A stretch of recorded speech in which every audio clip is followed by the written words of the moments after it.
ब्रह्मदेव आहे. का उडवलं? कारण ब्रह्मदेवाला अहंकार झाला. मग ब्रह्मदेवाला जसा अहंकार झाला तसा नारदाला अहंकार झाला. तसा नारदाला एक वेळेचा अहंकार झाला. नारद मुनींनी तपस्या केली आणि तपस्या केल्याच्या नंतर नारद मुनीला अहंकार झाला. काय तुम्ही कामाला जिंकलं, मी कामाला जिंकलं. आणि नारद महर्षी भोले बाबा कशी गेले आणि भोले बाबाला म्हणतात, देवा कामाला जिंकलो मी. कामाला जिंकणं हे सहभागी आहे का? सहज आहे का? कामाला कोणीच जिंकू शकत? साधू संत जिंकू शकतात. साधू आणि संत जिंकू शकतात. निरा अंगावर भगवे कपडे घातले म्हणून साधू झाला. वरून भगवे कपडे घातले म्हणजे साधू हो. साधू बाजारचा भाजीपाला नाही. लय भगव्या कपड्यावाले आता अंदर चालले. अंदर म्हणजे रूम मध्ये नाही, डायरेक्ट मामाच्या घरी. मामाच्या गाडीत टाकला की अंदर आता जमत नाही ना, खोटे धंदे जमत नाही. आता नीरज पहिले एका मोठ्या महात्म्याने वाक्य सांगितलं. पहिले मंदिरामध्ये लोक दान करायचे. मंदिरामध्ये लोक पहिल्या काळात लोक मंदिरामध्ये दान करायचे. आता असे लोक जन्माला आले. आता या कलियुगामध्ये असे लोक जन्माला आले त्या दान पेटीतलं घ्यायला चोर करते. काही पहिल्या काळामध्ये लोक मागत होते. मागण्याचा अधिकार काहीतरी लोकांना होता. गोसाई लोकांना माधुकरी मागण्याचा अधिकार होता. ब्राह्मणांना माधुकरी मागण्याचा अधिकार होता. आता उठलं सुटलं की कोणी मागायला निघते. आज दिवसभरात कमीत कमी 100 लोकांना मागाले. बस स्टँड पासून अकोल्या चौकात येईपर्यंत कमीत कमी 50 जणांना मागले. आता सांगा सागर महाराज कोणाला देतात? कोणाला देता? मी दिलं बा 10-12 जणांना दिलं. आता होते चिल्लर दिले. आता माझ्या खिशातले चिल्लर संपले. आता 500 चिल्लर द्या. आता त्याले देता आपल्याला मागायचा काही नाही. मागाव कोण हे बी समजलं पाहिजे. मागाव कुठं हे बी समजलं पाहिजे. आणि मागाव कोणाले हे बी समजलं पाहिजे.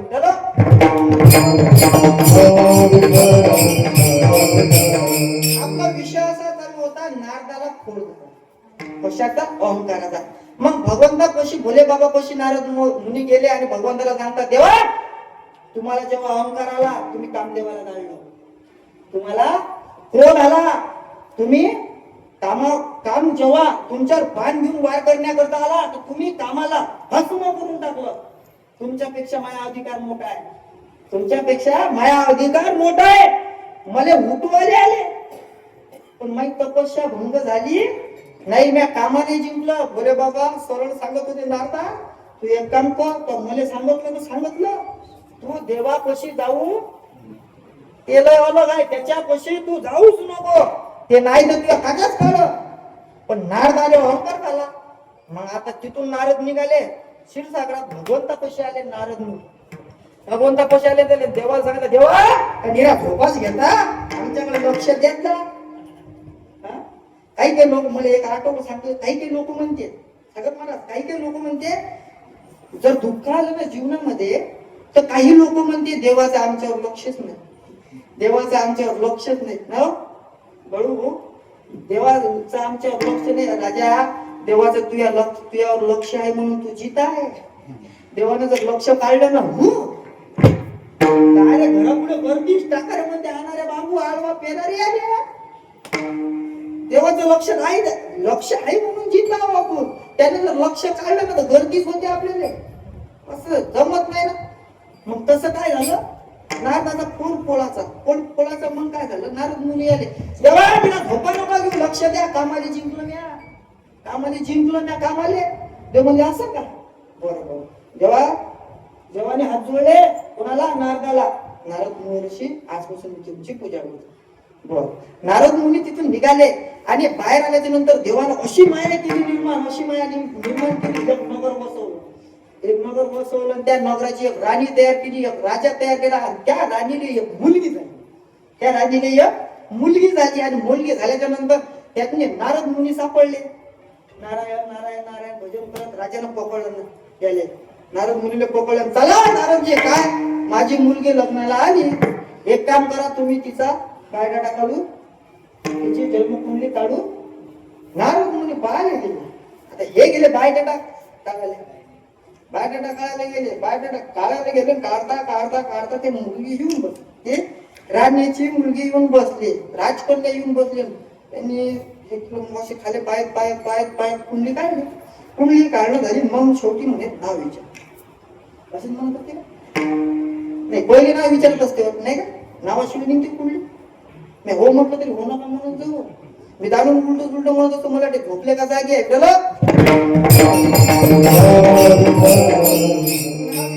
मग राजानं सांगितलं, नारद मुनी एक काम करा ना, तुम्ही लय वेळ कुंडली ते पेन घासघूस घासघूस घासघूस करून राहिले पाण्यावर, त्या पेनवर घासघूस करून राहिले. तुम्ही एक पोरीकडे का पहा, पोरीकडे तर पहा. नारदानं हळूच चेहरा उचलला पोरीकडे पाहिला. नारदानं पाहिल्याबरोबर नारद अचंबितच झाला. अशी मूर्ती नाही, अशी मूर्ती, एवढी चांगली मुलगी, काहीच नाही. मनात विचार केला हिलेच बायको करायचं, मनात काही विचार केला सगळं मला हिलेच बायको करायचं. नारदाने विचार केला बायको तर करायची, पण आता मग आपल्याला रूप कसं लागा, आपल्याला रूप कसं लागा. नारदाची एक शेंडी, शेंडी ना, शेंडी शेंडी करंड्या, आपलं करंड्या नाही चार्जिंग साठी नाही का, चार्जिंग साठी ते शेंडी. त्याला एक असं रुद्राक्षाची माळ, त्याला फुलाची माळ, गळ्यात एक रुद्राक्षाची माळ. आता तुम्ही सांगा साधूले पोटी देईन कोण? साधू सुद्या सुद्याला नाही भेटला, 15 एकराला पुढे नाही भेटला. आपलं झालं भाग्यवान आहोत, आपलं झालं भाग्यवान. इथून पुढच्याचा विचार करा. पाहायला गेले की म्हणते, असं कुणीच म्हणत नाही पाहायला गेल्यावर की बा महाराज पोरगं चांगलं असलं तर एखादं पाहायला, पण नाही पोरगीच पहा म्हणते. आणि एक दिवस असं मीच गेलो एका जणाच्या घरी. आता माया का वय आहे का पोरं जायचं, लोकांना बायकडे घेऊन हिंडाव लोकांचे. महाराज म्हणलं काय म्हणतात सांगा.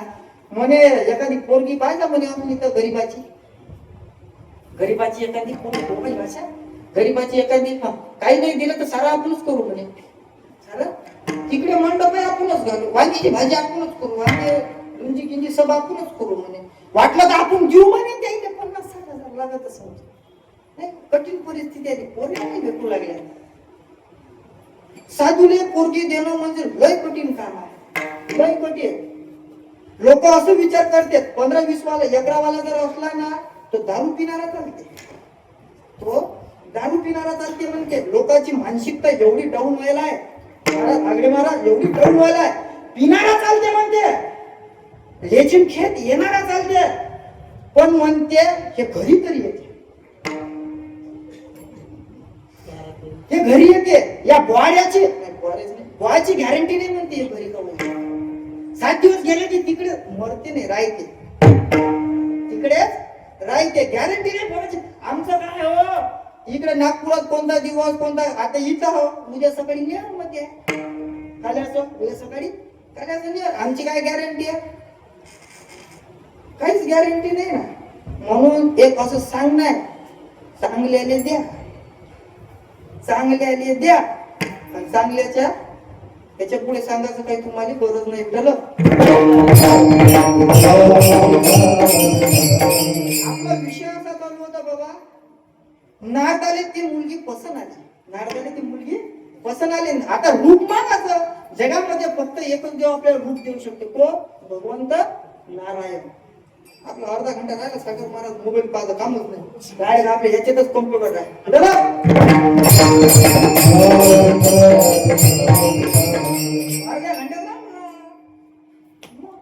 एक तास उरला कटवंगराची भाग्य तशा पैसे प्राप्त झाली, पण हे 15 मिनिटाच्या आधी पाहिजे होतं विठ्ठल. मी तुमचं विषयाचं अंतर करत नाही, मी तुम्हाला फक्त आज अभंग सोडवणार. काय सोडवायचं आपल्याला? अभंग सोडवायचा आहे. कारण पोरं नाही ना इथं, युवकच नाही मार्गदर्शन करायला. आम्ही सोडून आहे का कोणी? हो आहे का? नाही ना. सर्व जाणकार मंडळी, मला असं वाटते की पोरं ज्या अर्थी कीर्तनात येत नाही त्या अर्थी चुकी पोराची नाही, मायबापाची आहे. त्याला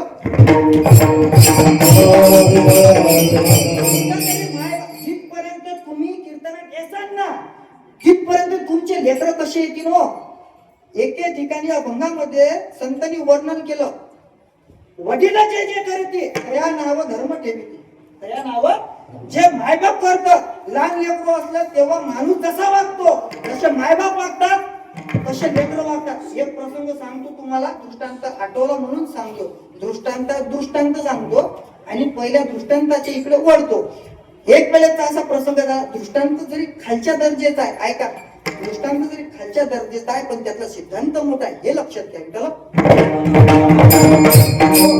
एका बापानं एक जण नोकरीवर होता आणि नोकरीवर असताना तो घरी आला. त्याचा लहान मुलगा होता, 3 वर्षाचा, 3-3.5 वर्षाचा मुलगा होता. तो बोलायला चालायला शिकला आणि त्याच्या बाबाने एक गाडी आणून दिली, बस, एवढी बस आणून दिली. आणि हा घरी आला, निरा बस केलं होता. 2-3 दिवस बापानं सैन केलं. पोरांना जर अभ्यास केला नाही तर बापाला सैन वर, हा, कारण त्यानं त्याचं काम करावं असं प्रत्येक बापाला वाटते. मग हे काही अभ्यास करत नव्हते, गाडी गाडी गाडी गाडी. आणि बापाच्या तोंडातून एक शिवी निघाली, काय, ए हरामखोरा, ए हरामखोरा, ते गाडी गाडी काय खेळतोय तू काय गाडी गाडी खेळतो, तू एक काम कर, अभ्यास कर ना, असं बापानं म्हटलं. पोराच्या माइंड मध्ये ते शब्द पॅक, ते शब्द यानं गाडी घेतली, यानं महाराज यानं गाडी घेतली, गाडी अशी पुढे लुटली.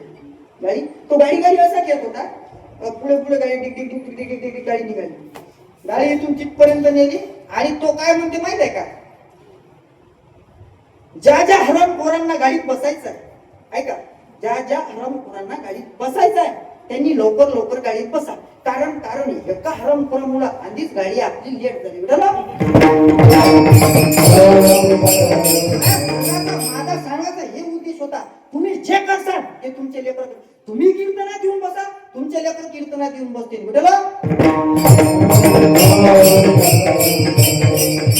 नारदजी काय झालं, नारदजी भगवंताच्या इकडे गेले आणि भगवंताला, देवा माझं एक काम आहे, हो माझं एक काम आहे. भगवंत अचंबित झाले, नारद तुम्ही आता 1 घंटा झाला गेले ना, आता तुम्ही सांगत मी कामाला जिंकलो, मी कामाला जिंकलो, आता लगेच काम आहे, लगेच काम आहे. मग सांगा काय काम आहे देवा. मला असं वाटते हे प्रत्येकाचे लग्न उलागले, माये वाव गो, माये बी वाव, माये संसार पुढे जाव, आमचा येल मांडवाव जा, एवढा वर जाऊन जेल खाली पडते असं बरेच काय राव, असं मला बी वाटते. म्हणजे साधू जरी असलं तर काय अपेक्षा करायला काय हरकत आहे. देवाने काय केलं, मस्त रूप दिलं, नारदाने चांगलं रूप दिलं.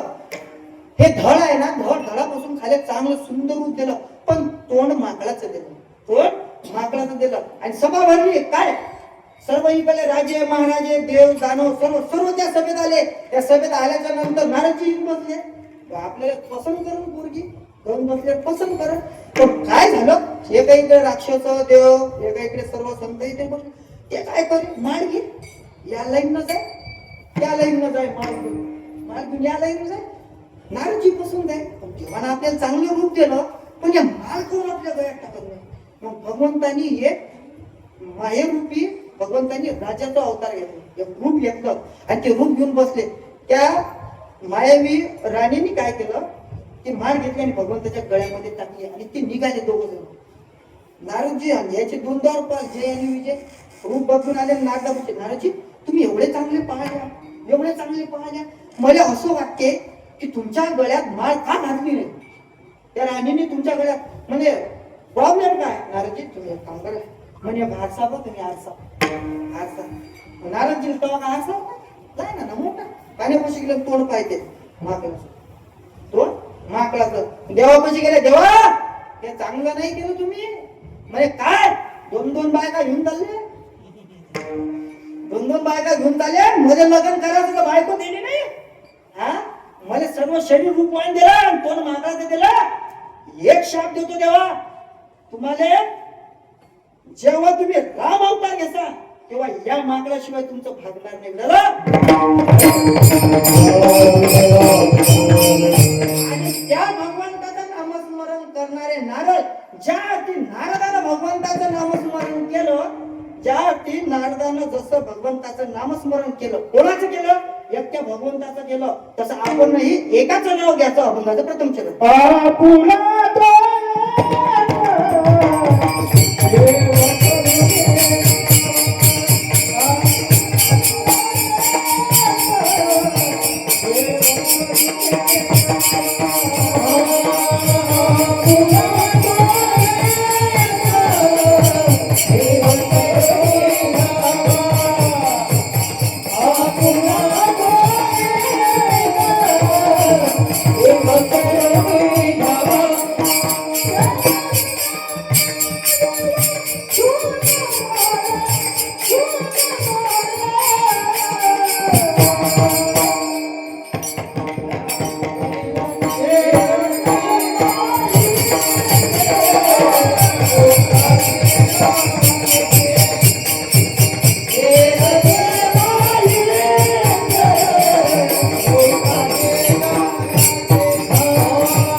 मला पाहिजे.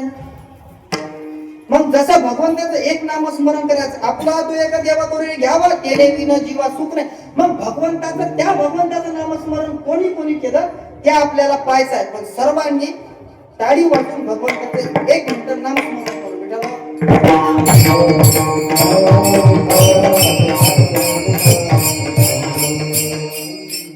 एक वेळेचा प्रसंग आहे गोरा कुंभाराचा. असा प्रसंग आहे, गोरा कुंभारांनी एक वेळेचा प्रसंग असा आहे त्यांच्या जीवनामध्ये, तेलडुकीमध्ये, त्यांच्या गावामध्ये त्यांचा असा परमार्थ चालू होता, भगवंताचं नामस्मरण चालू होतं. आणि त्या नामस्मरणामध्ये असं झालं की लग्न झाल्यानंतर थोडा परमार्थ कमी होतो, थोडा परमार्थ कमी होतो. आणि त्या गोरा कुंभाराचा संसार चालत असताना असा गोड संसार, गोड परमार्थ, त्यांच्या जीवनामध्ये एक मुलगा आला, एक मुलगा झाला. आणि मुलगा झाल्याच्या नंतर 2 वर्षाचा मुलगा झाला. तो मुलगा रांगत होता. रांगत असताना भगवंताच्या नामस्मरणामध्ये रांगत आला आणि बाईनं सांगत, हो तुम्ही पायाने माती चपता, मडके बनवण्यासाठी त्या आऱ्यामध्ये तुम्ही भगवंताचं नामस्मरण करता, ते माती चपता. एक काम करा, ते करता करता पोरावर ध्यान ठेवा, पोरावर ध्यान ठेवा. बरोबर, जा जा जा, तू पाणी आणायला जा, मी ध्यान ठेवतो. भगवंताच्या नामस्मरणामध्ये गोरा कुंभारांनी एवढं नामस्मरण केलं, एवढं नामस्मरण करताना एवढं दंग झाले त्या नामस्मरणामध्ये, केव्हा साईडचा मुलगा पायाखाली आला, आणि तुडवल्या गेला हे त्यांना माहित झालं नाही. एवढं भगवंताचं गोरा कुंभारांनी नामस्मरण केलं, पोरग तुडवल्या गेलं. तिकडून घरची बाई आली. घरची बाई आल्यानंतर बाला धरलं, लोटून दिलं. आणायच्या बाई, समजते का तुम्हाला, स्वतःच म्हणून पायाखाली तुडवलं तुम्ही, रक्ता भंबार केलं, त्या पोराचा तुम्ही जीव घेतला, समजते का तुम्हाला.